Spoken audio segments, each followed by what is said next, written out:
So what makes the popping noise? The popping noise comes from a build-up of gas within the joint that, when the joint isn't moving properly, just builds and builds and builds and adds pressure in the joint.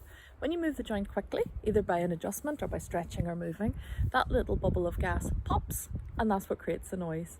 It's not joints moving, it's not joints cracking, it's little bubbles of gas being released from the joint.